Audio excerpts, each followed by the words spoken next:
Hello, c'est François. Bienvenue sur Pourquoi, le podcast qui vous embarque dans l'aventure de la prise de décision.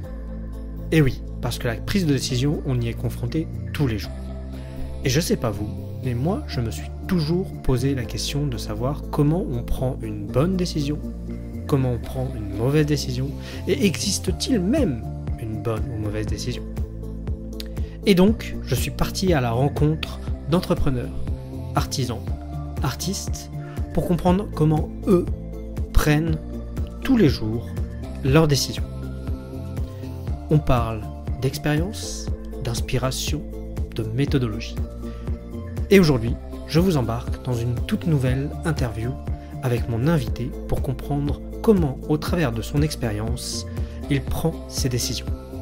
Ah, et on se retrouve en fin d'épisode pour faire un petit débrief de ce qu'on a entendu aujourd'hui. Allez, je vous laisse sur l'épisode. Bonne écoute. Normalement, on ne devrait plus entendre le son.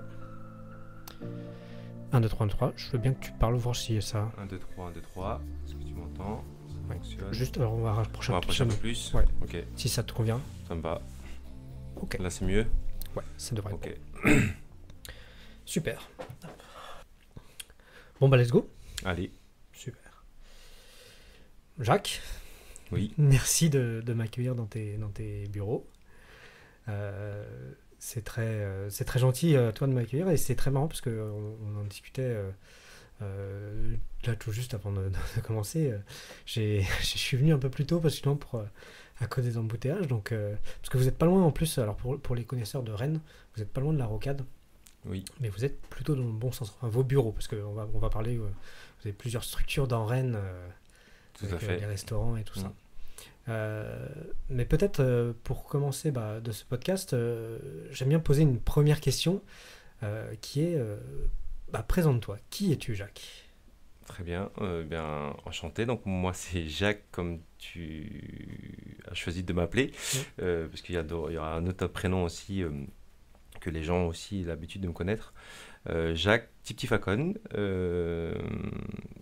d'une famille de 4 frères et sœurs. Donc j'ai 3 grandes sœurs. Je suis le dernier.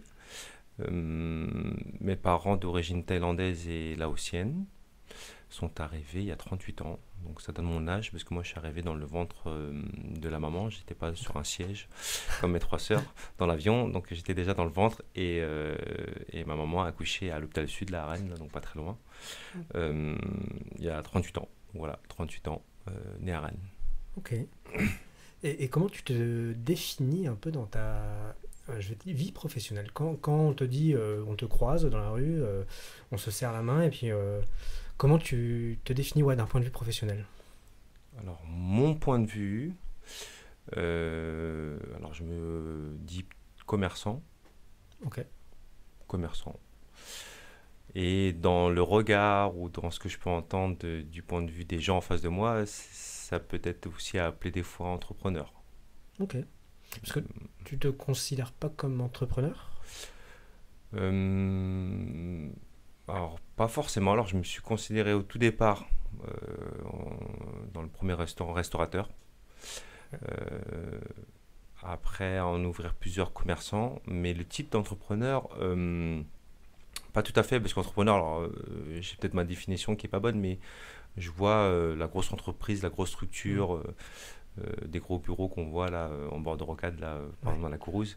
Et nous, on est plutôt sur des commerces qui sont à différents endroits de la ville. Donc c'est pour ça que le titre de commerçant me va plus qu'entrepreneur. Ok, c'est intéressant parce que effectivement, je peux comprendre que et on en reparlera, parce que on va beaucoup, je pense, parler de restauration.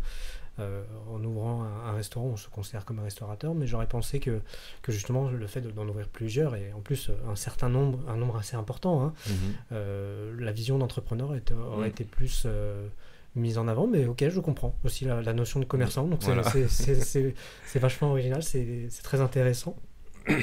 Si j'en reviens justement un peu à ton background professionnel, c'est très intéressant parce que tu tombes assez vite dans la restauration, si j'ai bien compris. Oui. Tu fais tes études en France à Rennes, Oui, mais tu tombes dans la restauration dès 18 ans en fait. voilà, très très jeune. Mon parcours scolaire assez classique, sur un niveau au début très bon. Mm. Après, ça se dégrade avec le collège un petit peu. Mm.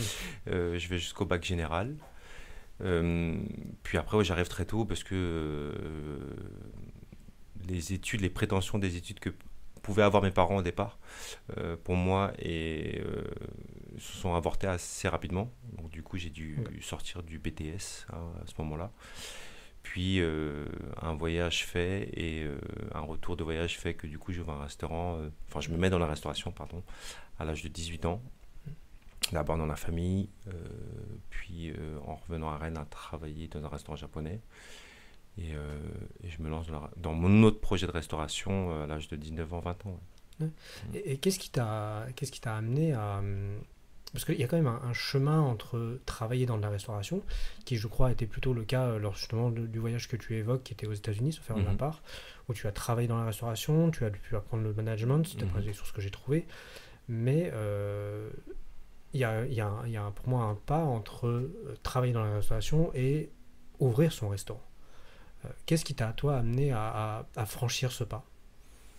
Alors j'étais accompagné de mon beau-frère à l'époque et ma compagne de l'époque, qui eux, quand même, ont donné aussi l'impulsion, venaient d'une famille d'artisans carrossiers. Donc ils Ouais. avaient un peu la fibre entrepreneuriat, on va dire, que nous,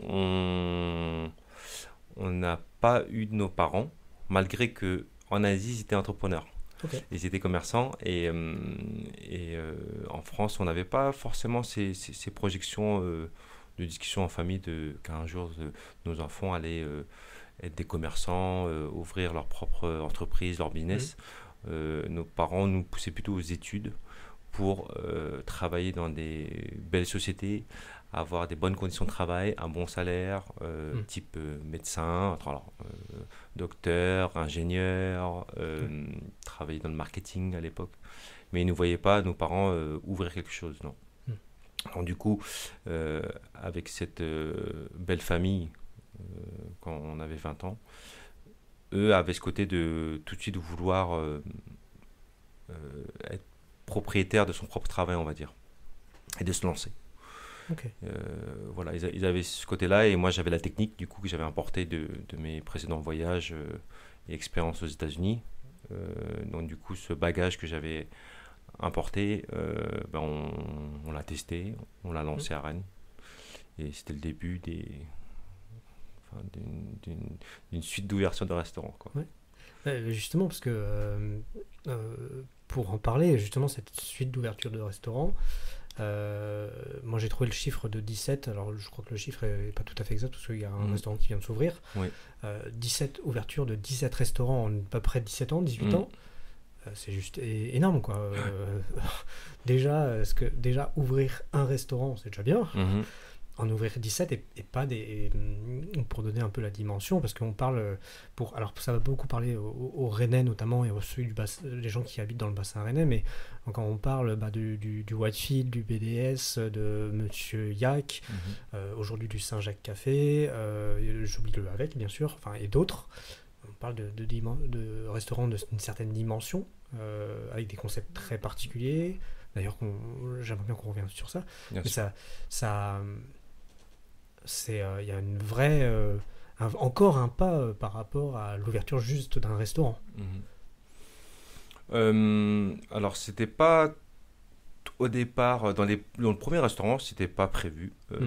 Il n'y avait pas l'envie de dire, allez, en 17 ans, on va faire 17 ouvertures. On a d'abord vécu 3 belles années, où est-ce qu'on a ouvert ce premier restaurant, le Wok, avenue Janvier, devant la gare. Ok. Le temps nous-mêmes déjà de se perfectionner aussi dans ce métier. Après, le succès était là, donc ça nous a donné envie d'en faire un deuxième, euh, gentiment.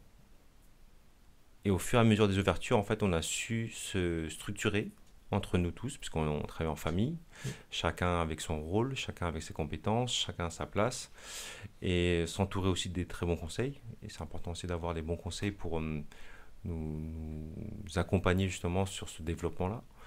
Donc là, je pense qu'on est sur le troisième, quatrième restaurant ouvert. La création d'un bureau au fil des années aussi. Le bureau aujourd'hui, où est-ce qu'on est là pour discuter ensemble, a la grosse force, je pense, du format groupe qu'on a aujourd'hui, qui nous permet d'ouvrir assez vite, avec de moins en moins de déchets techniques dans notre réflexion et dans notre conception. Ça, aujourd'hui, c'est un vrai atout, et c'est un vrai confort. Mais ça s'est construit vraiment au fur et à mesure, parce qu'au tout départ, voilà, oui, il y a 17 ans, c'était pas une volonté d'ouvrir plusieurs restaurants à Rennes, et pas même qu'à Rennes, parce qu'à un moment on est sorti un peu, on est allé sur Nantes et Laval. On allait aller un peu, voilà, à tâtons. Les opportunités se sont présentées, plutôt des bonnes à chaque fois. Il y a eu quelques moins bonnes. Il y a eu aussi on va dire des petits échecs ou des projets qui n'ont pas apporté de choses bénéfiques, on va dire. Mais voilà, ça fait partie de l'expérience. Hein. Justement, je pense que quand on arrive à rebondir après un projet qui n'a pas fonctionné comme on veut, c'est qu'on sait reprendre les idées d'une autre manière. Voilà. Et ce qui est en plus, les ouvertures successives se sont faites sur des concepts, alors même si je pense qu'il doit y avoir une ligne directrice entre chaque, sur des concepts quand même totalement différents, parce que quand on prend un restaurant comme le Wok ou Monsieur Yak ou le BDS ou le Whitefield ou encore avec, il y a des concepts et des identités quand même très fortes. Tout à fait. Et c'était un souhait dès le début ou ça a eu lors de l'évolution également? C'est ça, c'est vraiment une évolution, comme tu viens de le dire, c'est qu'au départ, oui, donc comment ça fonctionnait, c'est que dans le passé, donc, j'ai une expérience de restauration type wok aux États-Unis, et de ce passé-là, on a construit du présent. Et après, on voulait vraiment plutôt aller sur de l'ouverture type chaîne ou franchise. Donc avec ce qu'on a appris dans le passé, on voulait construire du présent. Et à un moment, ça ne fonctionnait pas, ou ça devenait compliqué en fait, ça devenait contraignant de toujours imposer le concept dans un quartier ou dans une ville qui n'était peut-être pas prêt à recevoir ce type de restauration. Et là, on a fonctionné d'une autre manière, parce qu'on s'est dit plutôt, on va faire maintenant selon l'emplacement, selon le voisinage, le quartier, le type de concurrents qu'on avait, pour pas se marcher un petit peu sur les mêmes offres. Donc là, ça a vraiment changé, donc ça a vraiment évolué. On est parti vraiment allez, on a un concept fort et on l'impose et on le développe et on l'arrose un peu partout. Bon, on n'a pas arrosé beaucoup, on en a fait on en a fait 1, 2, 3. Mais ça nous a suffi pour dire que ça fonctionne pas comme on voudrait. Donc du coup, on est parti plutôt, voilà. Il y a des locaux qui sont proposés, on les visite. Dans le quartier, qu'est-ce qu'il y a, qu'est-ce qui manque, et c'est plutôt comme ça qu'on a travaillé. C'est voilà, il manque ça, donc on crée. C'est très intéressant parce que en fait, la réflexion que vous avez eue, que je vais traduire un peu en termes d'entreprise en termes classiques. En fait, vous aviez, au lieu de venir et d'imposer votre solution, vous avez étudié le besoin et essayé de répondre à un besoin en vous différenciant. Et c'est une approche que, alors je ne connais pas, je ne vais pas me dire connaisseur du monde de la restauration parce que ce n'est pas le cas, mais ça me semble une approche quand même originale, parce qu'on a plutôt l'habitude de voir des grandes chaînes, des franchisés venir s'imposer, se dire on va se mettre à tel endroit parce qu'il n'y a pas de concurrents ou des choses comme ça, ils s'imposent. Alors que vous avez vraiment une approche complètement différente. Mais comme tu l'as dit, c'est dans la franchise, le côté positif, on va dire, d'avant, mais qui ne l'est plus aujourd'hui, je pense. Ça a changé complètement aussi. Le modèle de la franchise rassurait vachement. Rassurait les banques qui finançaient, rassurait les bailleurs ou les acteurs du territoire qui accueillaient la franchise, parce qu'on disait voilà, ça fonctionne ailleurs, donc ça va fonctionner ici. Et c'était plutôt le modèle qui était en vogue il y a 17 ans. Et le consommateur aussi, ça le rassurait vachement, le consommateur. Voilà, c'est la même chose, j'ai déjà goûté, je suis parti en voyage là-bas, j'ai vu, où ma famille connaît, c'est cool qu'on y va, quoi. Et je pense qu'aujourd'hui, ça s'est un peu inversé. Mais à l'époque, oui, c'était très original. Les banques nous appréciaient pas trop quand on présentait nos projets. Parce que créer à chaque fois dans des locaux bas d'immeubles ou dans des quartiers où il n'y avait pas du tout de restaurant, où ça pouvait être un magasin avant nous, ou un local vide, une création, c'est très risqué aux yeux des bailleurs, aux yeux des banquiers à l'époque, toujours quand même cette année aussi, en ce moment. Mais oui, on est à l'opposé du côté rassurant d'une enseigne qui fonctionne et qui a déjà fait ses preuves.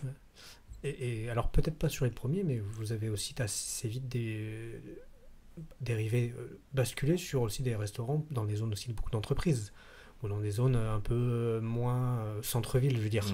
Ce qui a fait que c'est aussi une approche assez nouvelle, surtout pour les concepts que vous avez importés, quoi.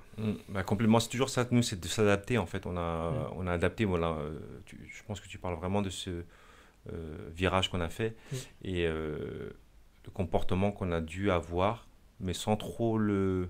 Alors maintenant, avec le recul, on le dit, mais sans trop le penser à l'époque.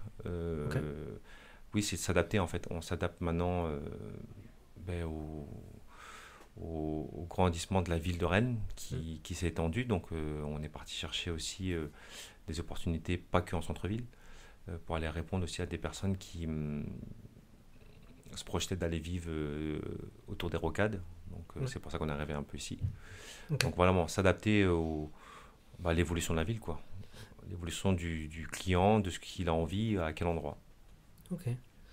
Et justement, alors même si je sais qu'aujourd'hui vous avez aussi évolué dans l'activité, et vous avez aussi une activité consulting, donc sans dévoiler tout le savoir-faire de l'aspect consulting, donc pareil, je voudrais échanger quelques mots là-dessus, c'est comment, avec 17 ouvertures, plus que l'habitude d'ouvrir un restaurant, comment on ouvre un restaurant? En fait, quels sont un peu le savoir-faire à avoir, quoi?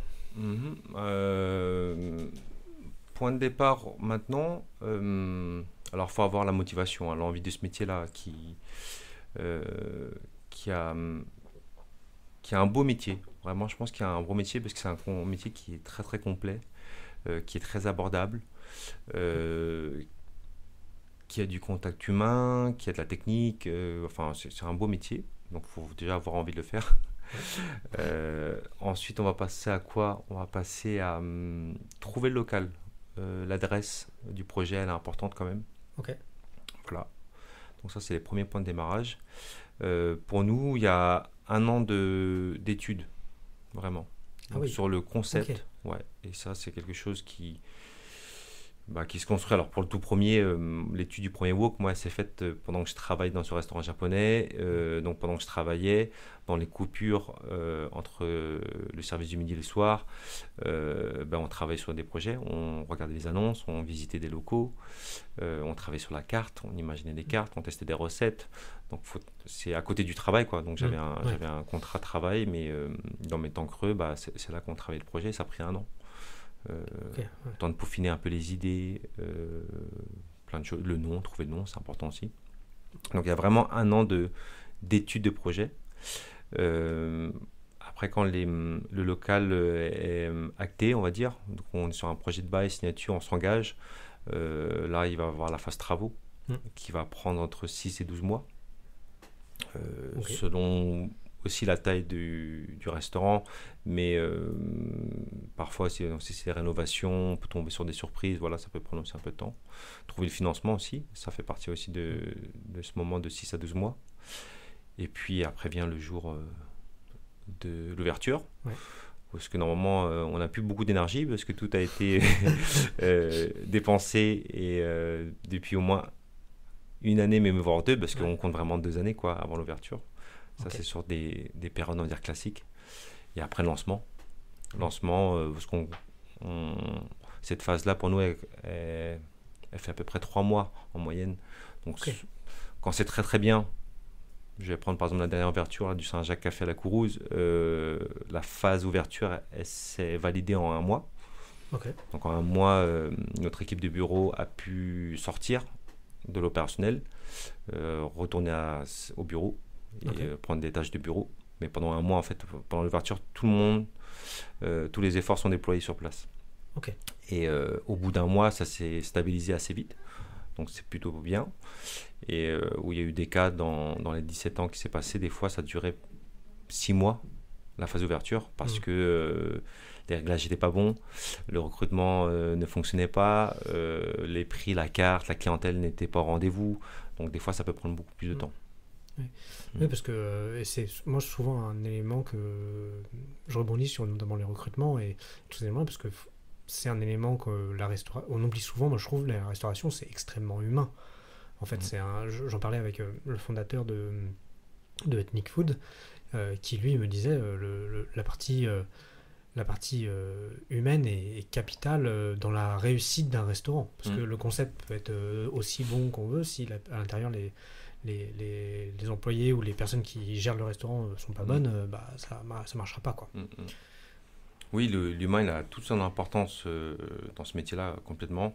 Je croise les doigts encore pour l'instant tant que l'humain, le serveur, le cuisinier, le plongeur n'est pas complètement remplacé par un automate, un robot, une caisse automatique qu'on voit dans les supermarchés, ou le digital aussi. Alors ça arrive un petit peu maintenant, par exemple la prise de commande se fait de plus en plus par les QR codes, flash codes, des plateformes ou de caisses en ligne. Mais non, l'humain, il devient, alors c'est grâce à lui aussi, on kické le projet, mais après devient le moteur de l'activité. Et d'ailleurs, c'est aussi une chose qu'on a... En fait, pour donner un peu le contexte, c'est que moi, je vous ai découvert avec l'ouverture du Whitefield. Même si je connaissais Monsieur Hack avant, mais je vous ai vraiment découvert avec le Whitefield, donc ça fait un certain temps. 2017. Ouais, 2017. Et ça a été le premier, même si le concept de restaurant tel que le Whitefield, j'avais déjà vu dans d'autres villes, mais quand je dis d'autres villes, c'est à l'étranger, je crois que j'en avais vu à Londres notamment, un peu ce concept, alors pas tout à fait, un peu de ce que j'assimile à du food court, où on a différentes propositions, et puis un bar, et la possibilité de s'asseoir, et on n'est pas servi à table.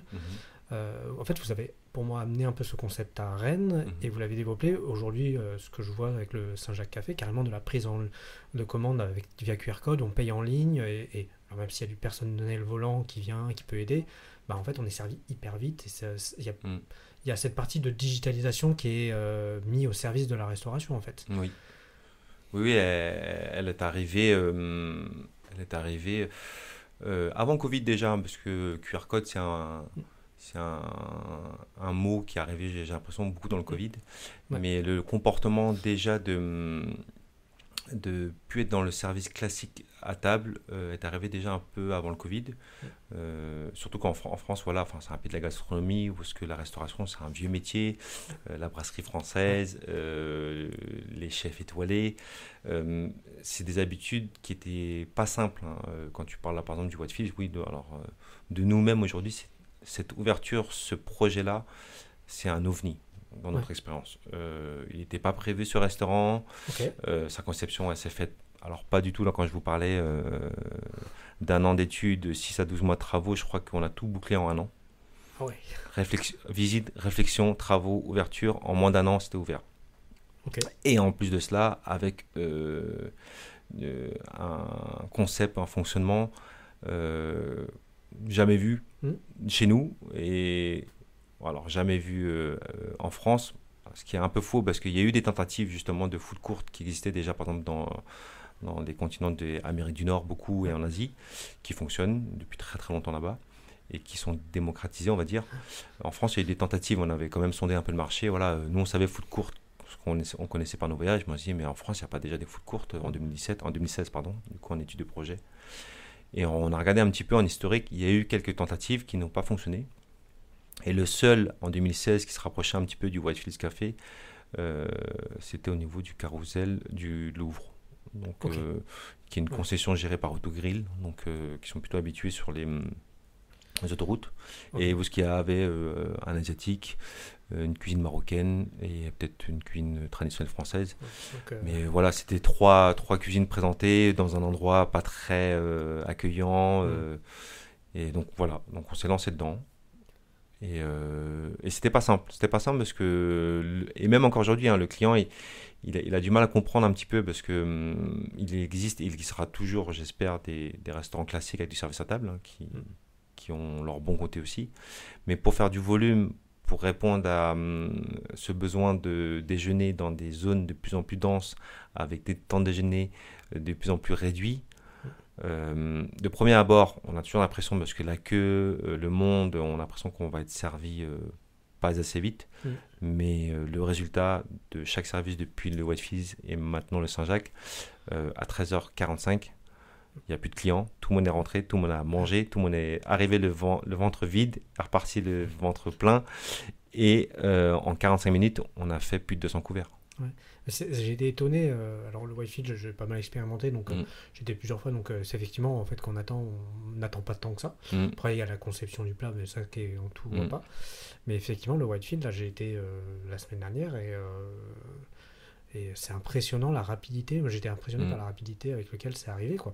Et on part sur des, enfin, là, je fais peut-être ma promotion, mais on part vraiment parce que du coup, on a du mal à y croire. Hein, mais on part sur la quasi-totalité des plats en fait maison et surtout de cru à cuit.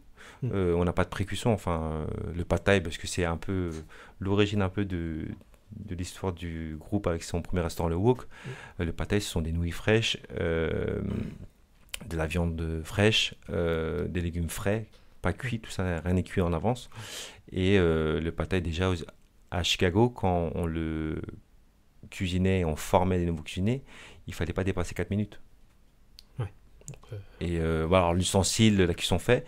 Et là, aujourd'hui, tous nos plats sur le Saint-Jacques Café, voilà, on a un objectif pour ceux qui auront la chance ou d'être la petite souris, d'aller voir comment ça fonctionne en cuisine. Sur les écrans maintenant de production, voilà, il y a un objectif de 5 minutes pour les plats. Et on parle même pour un burger, quoi. Le pain, il est frais, il arrive frais quasi tous les matins par le producteur de Bunch, là. Nos steaks sont frais, le fromage, voilà, et ça part un vrai objectif d'aller très vite. Ouais.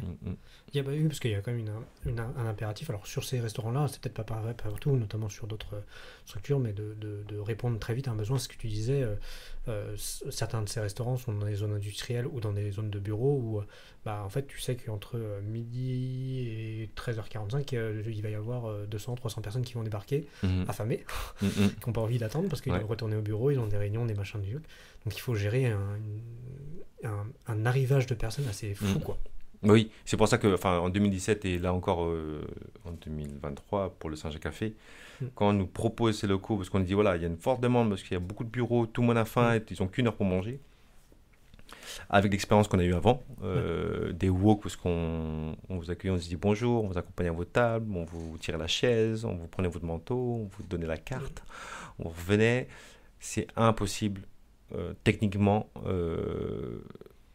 de servir tous les clients et de leur rendre la liberté de retourner au travail à 13h45 pour faire du 200-300 couverts, parce que ce sont un peu les bâtiments qui ont été construits pour répondre à la demande de ces nouvelles zones tertiaires ou industrielles, parce que les gens ont besoin, il n'y a pas que nous, il y a d'autres restaurants, des fois il y a des food trucks, des sandwicheries, mais nous, la partie qu'on apporte, une restauration, parce qu'on cuisine le plat à la minute, c'est impossible. Donc aujourd'hui encore, je pense qu'on a fait le bon choix de ne pas se laisser aller, parce que des fois on a cette critique de clients, voilà, c'est un peu le côté négatif de ces établissements, c'est que il faut se lever, qu'il faut payer avant de manger, on ne comprend pas, mais le résultat est qu'aujourd'hui on satisfait quand même ce besoin qui est de déjeuner rapidement le midi. Et je reviens sur un élément que tu disais un peu plus tôt, que tu travaillais en famille notamment. Ça a été le cas depuis quasiment le début, si j'ai bien compris. Complètement, depuis le début, ouais. Et c'est quelque chose qui, moi, m'a toujours interpellé de travailler en famille, parce que c'est par exemple, moi, quelque chose que très personnellement, je me refuse de faire, parce que je considère que c'est ma conception. Moi, c'est famille et travail sont deux choses bien séparées. Comment on travaille en famille ? Parce qu'il y a les moments de travail, il y a les moments de famille. Alors oui, il faut... Moi, je suis déjà très cartésien, donc il faut savoir faire bien la part des choses. Mais travailler en famille, alors sur une interview qu'on a eue dans un magazine il y a quelques mois, on a eu cette question là qui a été posée par la journaliste et aux 3 personnes, donc aux 3 membres actuels de la famille, mes 2 sœurs et moi. On a eu 3 réponses un peu différentes. Okay. Et j'ai terminé un petit peu cette question-là en disant travailler en famille, ça serait compliqué, on n'aura pas fait 17 ans ensemble. Donc si on est toujours là au bout de 17 ans et on a encore des projets qui vont au moins nous donner 5 ans de travail en famille, c'est que c'est plutôt agréable et une bonne recette de travailler en famille.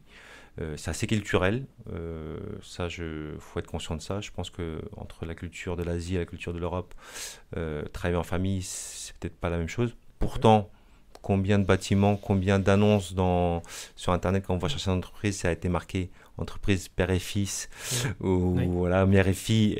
Ça, c'est aussi vieux que la France, je pense, parce qu'on en voit encore, je pense, des entreprises avec marqué père et fils. Non, je pense que travailler en famille, c'est bien. Et même des entreprises qui sont pas en famille, la relation collaborateur-collègue qui vont passer en France entre 35 et 40 heures par semaine au travail, ils vont toujours chercher un petit peu le côté famille. Dans l'entreprise, voilà. Je reste dans cette entreprise-là parce que il y a une bonne ambiance, presque familiale. Mon collègue, ça devient plus. Donc c'est comme ça aussi qu'on recherche. Donc nous, travailler en famille, je vais plutôt le conseiller même. Ouais. Il y a un rapprochement des 2 sphères qui se fait un peu naturellement si ça fait. En fait, voilà. on passe tellement de temps au travail que ça devient entre guillemets une famille. Après avoir selon les différentes conceptions de la famille, bien sûr. Mais... Ok. Et justement, là, on mentionnait 2017, dans cette fameuse interview où tu expliquais que depuis 2017, il y a eu quand même pas mal de crises. Alors, vous avez bien sûr vécu le Covid, qui n'a pas dû être la période facile, mais pas que ça.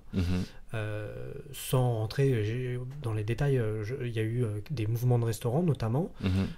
Comment on aborde un peu... ces situations ces moments où il y a des problématiques, en fait, il y a des décisions à prendre, sûrement pas faciles. Comment toi, l'équipe de direction, la famille justement, vous avez approché ces moments en fait? Ouais. Donc alors déjà, à un moment quand il y a une crise ça se prévoit pas beaucoup, pas trop. Alors à part quelques scientifiques, selon la crise, ils arrivent à la prévoir ou la sentir arriver. Pour celle qu'on a eue là, tous, le Covid, crise donc d'abord sanitaire, qui engendre derrière, je pense, une crise économique, ensuite une crise sociétale, du comportement de l'humain, de façon générale, du comportement du travailleur, de l'étudiant, des retraités. Enfin, cette crise-là, je pense qu'elle a vraiment fait dommage collatéral sur différents sujets après. Donc ces crises-là, tu la prends un peu en pleine face comme tout le monde. Hein. À chaque fois qu'on allumait, qu'on écoute le président ou les gens du gouvernement nous apportaient la nouvelle, on ne savait pas trop si c'était une bonne ou mauvaise.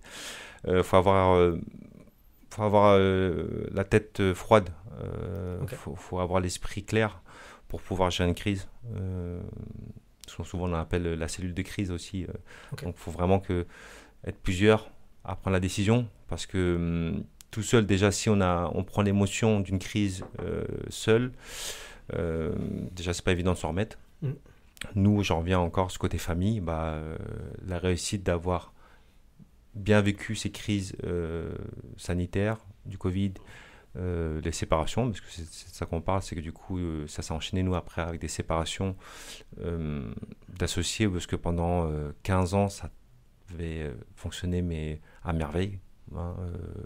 Ce qui a été fait avant que les 2 familles se séparent, c'était un sans faute presque pour nous. Donc du coup, pour pouvoir réfléchir, comprendre ce qui nous arrivait et avoir la bonne réaction et d'avancer dessus, oui, il faut avoir la tête sur les épaules, faut avoir le soutien de la famille, s'écouter, se concerter comme il faut, et voilà, se faire confiance, et après essayer d'avancer, quoi. Ok. Et c'est parce qu'il y a eu quand même des décisions impactantes. Vous avez dû, il y a eu votre groupe s'est recentré sur 3 restaurants, sauf de ma part. Avant l'ouverture du Saint-Jacques. Donc comment justement, comment on reprend cette décision de... Parce que vous auriez pu dire, bon, bah, ok, on reste avec 3 restaurants, puis voilà. Parce qu'il y a quand même une envie, de ce que j'ai compris, quand même, de continuer à grandir. Oui, alors, sans rentrer dans les détails, mais donc cette crise de séparation sur la partie groupe en vie aujourd'hui, mes deux sœurs et moi, c'était pas une volonté de notre part. Mm. Donc elle venait plutôt de la partie en face de nous. Mm. Donc nous, en fait, d'un jour au lendemain, on se retrouve à devoir tout arrêter, ce qu'on avait construit ensemble depuis 15 ans. Et même les premières décisions, c'était plutôt tout doit se vendre Ok. et chacun se débrouille après. Donc nous, c'était pas dans nos plans. Enfin, moi, dans ma tête, c'était pas dans mes plans. Je me retrouve un peu du jour au lendemain de dire, bah ok, ce mois-ci, il y en avait combien? Je crois qu'il y avait 7 restaurants. On a 7 restaurants et dans un mois, j'ai plus de travail. Dur. Dur. Mentalement, c'était un peu dur. Ça, c'est le côté plan professionnel. Après, il y avait le plan parce que forcément, du coup, c'était des personnes avec qui qu'on a construit aussi pas que le travail et surtout une famille. Donc, du coup, il y avait le plan privé, perso qui avait pris aussi son gros coup. Donc, c'était pas évident. Ce sont des discussions, des négociations entre cette partie qui devenait deux parties à être d'accord. Donc on s'est battu pour conserver, nous, le minimum d'établissement, le minimum de volume de travail pour pas que leur choix impacte notre mode de vie. Voilà. Donc ça a été pas mal de discussions, pas mal d'efforts des deux côtés. Et c'est pour ça qu'on est arrivé à conserver 3 établissements. Donc là, c'était pas une histoire enfin c'était un non-choix un petit peu quand même, voilà. Ouais. Et il y a cette volonté de continuer, de grandir et avec le Saint-Jacques qui est une nouvelle ouverture. Oui. Alors on s'appelle le groupe Envie parce qu'on a toujours je trouvais que ce mot-là nous correspondait parce qu'on a toujours eu envie d'ouvrir, de se développer. Là c'était dans le besoin, on va dire. Là, les ouvertures, je pense de Saint-Jacques Café, et les prochaines qui arrivent sont des ouvertures dans le besoin plus que l'envie. L'envie reste là, mais en première ligne, c'est les besoins parce que on a gardé à peu près, 90% de l'équipe d'avant, donc de bureau, et nous, on ne se voyait pas aujourd'hui leur demander de partir ou les licencier, hein. Et ils ont voulu rester avec nous, on a voulu les conserver. Donc aujourd'hui, ce sont des ouvertures là qu'on a fait Saint-Jacques et les 2 prochaines pour récupérer un petit peu la vitesse de croisière qu'on avait avant Covid et avant séparation. D'accord. Et en plus, si j'ai bien compris, vous avez aussi développé une activité de consulting également. Parce que c'est vrai qu'avec 17 restaurants, vous avez pas mal d'expérience. Donc du coup, vous accompagnez aussi d'autres restaurateurs à se développer, c'est ça? Complètement. Parce qu'on a pris cette décision aussi, mais alors qui était même avant le Covid, la séparation, on avait pris une décision du format à atteindre du groupe Envie pour avoir suffisamment de travail et suffisamment de temps aussi pour vivre. Et on ne voulait pas aussi continuer à ouvrir éternellement, parce qu'on n'est pas éternel, un restaurant par an. On s'était dit, ça sera notre taille. C'était à peu près 200 en effectif salarié, en CDI, avec 7 ou 9 restaurants. Avec ça, c'est un volume qui correspondra aux co-dirigeants, au cadre des bureaux, et après aux relations qu'on a avec le terrain, des équipes et de nos clients aussi. Et plus s'étendre aussi à l'extérieur de Rennes. Donc c'était des contraintes qu'on s'était mis. Pas plus gros que ça, et pas plus loin que ça, pour pouvoir vivre correctement notre travail. Malgré ça, du coup, on s'est dit, après c'est un peu bête, c'est que notre envie de développement, de créer des projets, même si on se contraint à la taille et à l'emplacement, elle sera toujours là. Donc on a envie de dire accompagner des gens. Donc on a initié ça gentiment, sans site internet au départ. Donc là on a un site internet qui a à peine 1 an, parce qu'on en parle un peu plus, parce qu'on met des informations et des échanges de contacts pour des gens peut-être dans le besoin, qui sont des restaurateurs ou des non-restaurateurs. Là en ce moment on a un vrai sujet qu'on a entamé depuis 1 an presque, ce sont des non-restaurateurs. Et là, du coup, oui, c'est de partager. Aujourd'hui, c'est de transmettre. Quand on a atteint un peu l'objectif de travail qu'on voulait tous, maintenant, l'envie, c'est de transmettre à d'autres personnes, quoi. Ok. C'est très intéressant, cette histoire de cette pas alternative de cette transition, je veux dire, même si c'est pas vous gardez votre activité, donc le mot transition ne s'y prête pas vraiment, mais cette transformation, cet ajout de compétences, plutôt comme ça, où il y a vraiment, c'est un peu l'impression que j'ai depuis notre échange, c'est que on aurait pu croire que vous vouliez rester sur un restaurant, puis en fait vous avez créé plusieurs, puis en fait on aurait pu croire que vous vouliez rester dans le domaine de la restauration, dans le sens ouverture de restaurant, et en fait vous partez sur le consulting. Il y a toujours une envie d'évoluer, comme tu dis, c'est le nom du groupe. Hein. Oui, alors s'adapter, j'en reviens, alors du coup j'en parlais, tu parlais de crise tout à l'heure, alors mon leitmotiv c'est le philosophe Charles Darwin. Okay. Je la connais pas par cœur, parce qu'il faut bien le dire, mais elle est dans ma tête. Donc ce n'est pas le plus fort de l'espèce qui survit, ni le plus intelligent, c'est celui qui sait le mieux s'adapter au changement. Et c'est un peu, voilà, quand je dois prendre des décisions, parce que je pense que c'est un peu le thème des podcasts, c'est toujours, voilà, m'adapter.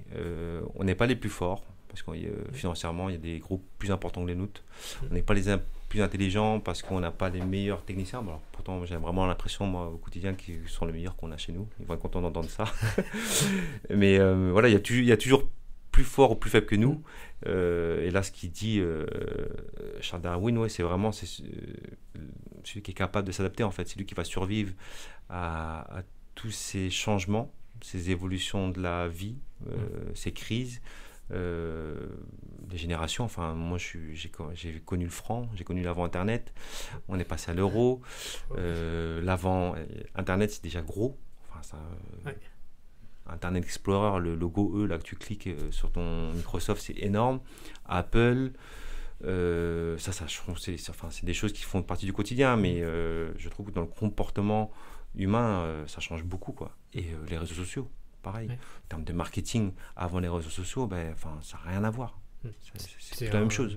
Il y a des nouveaux mondes, même s'il y a des choses qui se retrouvent, mais c'est vrai qu'en 30 ans, parce qu'on a à peu près le même âge, il y a eu tellement de changements qui sont assez... on se dit parfois, ça va à une vitesse. Non, faut arriver à suivre, hein, alors que donc ça sollicite beaucoup le mental, plus qu'avant, parce qu'on a vraiment tous l'impression... que les jours passent de plus en plus vite, les années de plus en plus vite. Alors avant, j'ai l'impression que c'était plus les anciens qui disaient ça. Mon aîné, moi, il a 15 ans et il sait le dire aussi. Donc je trouve que maintenant, c'est tout le monde qui a l'impression que ça va de plus en plus vite. Pourtant, une journée, ça reste 24 heures. Une semaine, c'est 7 jours.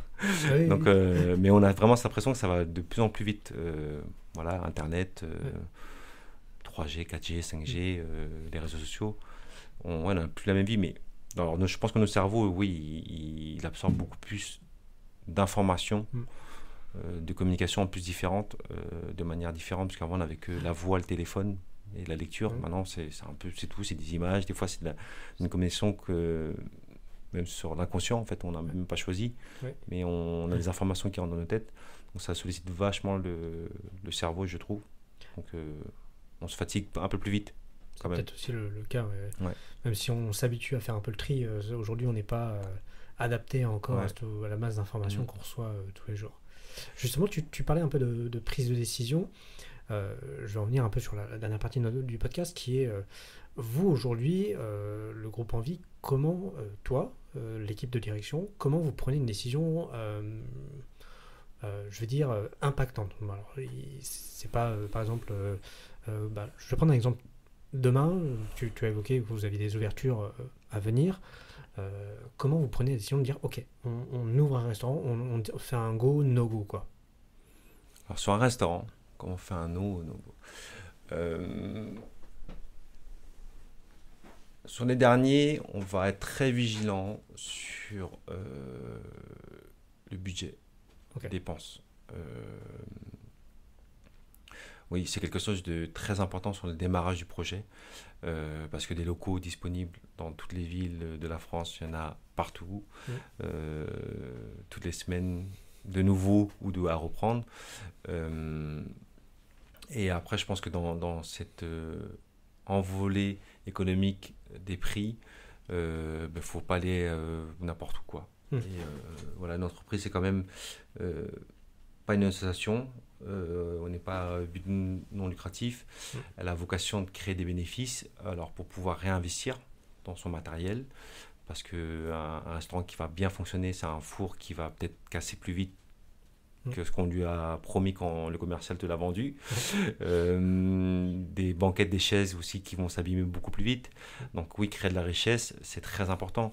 L'effectif de l'ouverture prévu de 10 personnes, enfin, quand du coup tu remplis de plus en plus ton restaurant et qu'il y a des vacances et qu'en fait tu tiens d'année en année, il y a des roulements, donc il va falloir réembaucher. Donc cette richesse que ce restaurant doit créer, elle est très importante pour pouvoir fidéliser ton personnel, augmenter sa rémunération, embaucher de nouvelles personnes. Et si dès le départ, c'est trop cher, le loyer ou l'achat, alors c'est pas forcément tout le temps un achat qu'on fait, mais ça peut être un achat d'un local, les coûts de travaux sont pas raisonnables, sont pas étudiés de façon chirurgicale maintenant, faut le dire. Chaque dépense, voilà, c'est parce que sur une boisson, sur un café, alors je prends le produit le moins cher d'un restaurant, mais sur le café, bah, c'est quelques centimes qu'on va gagner, donc il va falloir en vendre pour pouvoir rembourser tout l'amortissement qui a été fait dès le départ, quoi. Donc non, bah, maintenant, ouais, on fait très attention au budget de départ. Mais ce que tout le monde fait un petit peu, même je pense à titre perso dans la vie, hein, c'est un réflexe qu'on peut avoir un peu partout. Quand on achète quelque chose, on regarde aussi son prix d'abord. Mais après, il y a des prises de risques plus ou moins grandes, ou peut-être aujourd'hui vous avez aussi une appréciation plus fine du risque que vous pouvez prendre ou pas en fonction de vos expériences en fait. Oui, alors sur le restaurant, c'est du côté humain. Tu en parlais un moment, l'importance de l'humain dans la restauration. Nous, on veut surtout que nos équipes se sentent bien. Donc, on cherche un outil de travail le plus agréable possible. Parce que si une équipe se sent bien, ça se ressent dans l'assiette. Enfin, moi, j'ai toujours cette expérience des fois de manger. Alors, c'est pas une critique, mais quand on part en vacances et qu'on s'arrête sur des aires d'autoroute ou dans des endroits où c'est un restaurant plutôt saisonnier, on sent que la salade, qu'on va manger avec des tomates, des œufs et un peu de poulet dedans, on sent qu'il y a l'amour ou pas l'amour du cuisinier qui est derrière. Et voilà, et pour que nos clients reviennent, parce qu'on n'est pas sur des restaurants saisonniers, pour pouvoir recruter des gens qui aiment ce métier-là, il faut que le salarié puisse se sentir bien dans l'entreprise, dans les outils soient en phase avec ce qu'on lui demande de faire. Et justement, sur cette prise de décision, tu disais, vous étudiez les chiffres, je suppose que vous étudiez tout un tas de paramètres. Est-ce que, même de manière plus générale, est-ce que vous faites accompagner? Parce que à un moment, tu l'as mentionné un peu au début du podcast, quand tu revenais un peu sur l'histoire du groupe. À un moment, je crois que c'est au bout de 3 ou 4 ans que vous avez commencé à vous faire accompagner. Vous faites toujours accompagner un peu sur cette prise de décision, savoir si vous avez des personnes un peu détachées du monde qui vient vous dire, vous challenger un peu sur les décisions, tous ces aspects-là, ou pas trop? Au fur et à mesure, maintenant, le bureau qui est assez fourni, on est 16 maintenant dans ce bureau-là qui arrive à gérer de façon quasi autonome un petit peu tout ce qui tourne autour d'un projet de restaurant, d'une entreprise. Mais avant, quand on commençait, parce qu'on était moi j'étais cuisinier de base, enfin mon poste était dans la cuisine, les autres associés famille c'était dans la salle. On n'avait pas la réflexion du conseil d'un comptable par exemple, ça c'est très important. En France on est quand même très très fort en législation, partie juridique, administratif. Donc là c'est important d'avoir le bon partenaire, déjà le bon conseil comptable qui a connaissance de toutes les règles et lois qui ont tendance à se mettre à jour plusieurs fois dans l'année déjà en plus. Donc, et comme ça vous... Enfin, nous, ça nous concentrait sur notre métier, sur nos compétences qui étaient vraiment de cuisiner et de servir le client. Et de ne pas aller se polluer avec ok, c'est moi qui fais ma compta, voilà, les fournisseurs, enfin, les banques, tout ça. Avoir des bons partenaires, c'est très important. Moi, je me suis toujours interdit d'aller faire les courses pour mon restaurant. Enfin, déjà, à titre perso, je pense que il y a très peu de personnes. Enfin, j'aimerais bien trouver la personne qui met ça comme hobby ou passion d'aller faire les courses au supermarché, pousser un caddie ou un panier, la mettre dans la voiture et les ranger dans son appartement, dans sa maison. Donc je veux dire, pour un restaurateur, je vois pas le plaisir non plus, quoi. Et il vaut mieux être dans son restaurant à créer, être avec ses clients ou ses équipes, que être dans un gros supermarché, pousser son caddie charger son camion et décharger après, quoi. C'est sûr. Ok, bah c'est très intéressant et je vais avoir une dernière question qui est plus une demande de conseil. Si toi tu devais donner un conseil au vu de ton expérience, au vu de un peu la structure que vous avez, un conseil sur la prise de décision justement auprès de l'audience, qu'est-ce que tu pourrais leur conseiller? Alors, soyez bien en phase avec... quand je vois décision, c'est qu'il y a souvent une question en face. Et du coup, vous voulez apporter la bonne réponse, qui sera peut-être du coup la décision. Soyez bien en phase avec l'instant présent, très important. Je trouve que les décisions, alors, elles sont souvent mal prises par précipitation. Elles peuvent être mal prises aussi parce que on va répondre, on va faire cette décision par rapport à ce qui s'est passé avant. Et le passé, la porter dans le présent, c'est pas tout le temps la bonne solution. Et après, dans l'autre côté aussi, et de la mauvaise décision aussi de trop anticiper, d'avoir une réponse anxiogène sur un futur, alors qu'on espère tous bon, mais aller imaginer des choses qui n'existent pas, qui ne sont pas encore produites, et aller en faire une décision, c'est aussi très compliqué. Donc, c'est pas simple à dire, à mettre en place aussi, mais voilà. Il faut se faire mal, il ne faut pas se précipiter. Si la décision n'est pas prise à l'instant T, on n'est pas sur, sur une grosse course de Formule 1 où est-ce que tu risques de te prendre le raid en face parce que tu n'as pas pris la bonne vitesse et tu n'as pas freiné au bon moment. Enfin, entreprendre n'est pas dans ces risques-là. Donc il faut se poser, faut bien réécouter, se reposer la situation, répondre aux besoins et prendre son temps, quoi. Donc c'est très marrant parce que justement tu dis avec tes mots un peu ce qu'on appelle des biais cognitifs. Et je ne sais pas si tu as une notion de familier avec cette notion. Oui. Qui sont un peu ces biais qui nous justement vont influencer notre décision. Et justement ce fait de se précipiter et notamment de ne pas se fier qu'aux expériences passées. Oui. C'est justement un des biais cognitifs qui est très reconnu dans la prise de décision et donc qui est, comme tu dis, alors tu le dis avec tes mots, mais effectivement qui est tout à fait connu et qui est très important. Ouais. Donc je vous invite à bien appliquer ce conseil. Ce conseil, voilà. Voilà. C'est dans le présent qu'on agit. Et si vous voulez bien agir, vous pouvez agir que sur ce qui se passe en ce moment et pas ce qui s'est passé avant, parce que c'est trop tard, vous ne pouvez pas revenir. Et vouloir agir sur ce qui peut se passer dans un mois, un an, personne ne sait le faire non plus. C'est sûr. Et Jacques, merci beaucoup. Merci à toi. Merci beaucoup pour ce temps. Et puis une dernière question, si on veut te contacter, est-ce qu'on peut te contacter via un canal particulier ou la surprise au coin d'une rue, c'est la meilleure, je pense, celle-ci. Ça marche. Bon, voilà. Si vous avez l'occasion. Merci beaucoup. Allez. On se retrouve comme d'habitude pour le petit débrief. Qu'est-ce qu'on a retenu de ce podcast ? Moi personnellement j'en ai retenu 2 choses. 1. Le côté humain. Jacques, et quand je l'ai eu en face de moi, et c'est la même chose quand j'ai souhaité le contacter et qu'il a accepté le podcast, c'est quelqu'un que j'ai trouvé très humain. Très humain aussi bien dans son approche que dans son entrepreneuriat, que dans la manière de créer ses restaurants, que dans la manière d'avoir des salariés. Et c'est vraiment cet aspect humain qui m'a frappé et qui, je trouve, pour pratiquer régulièrement ces restaurants, avant de le connaître et maintenant depuis, que c'est quelque chose qui m'a toujours marqué au sein de son entreprise. C'est quelque chose que je retrouve chez lui. Et je trouve ça très très intéressant. Et c'est d'autant plus intéressant que cette humanité, cette approche très humaine s'est retrouvée également dans sa prise de décision. Et ce que je sentais bien, et ce qu'il nous dit, c'est qu'il y a 2 aspects un peu dans sa prise de décision. Il y a l'aspect très entrepreneurial, très financier, dire voilà, il faut qu'on assure les coûts, il faut qu'on regarde si le restaurant sera rentable et tout ça.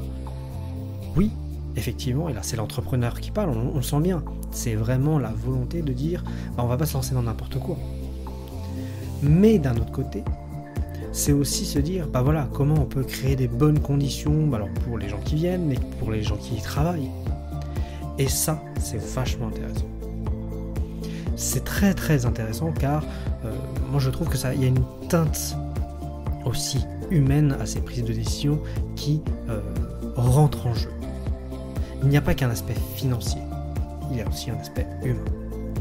Et moi, c'est ça que je vais retenir de ce podcast. C'est comment, sur la prise de décision, il faut prendre en compte aussi le côté humain de la chose. Et pas juste dire c'est bien pour l'entreprise.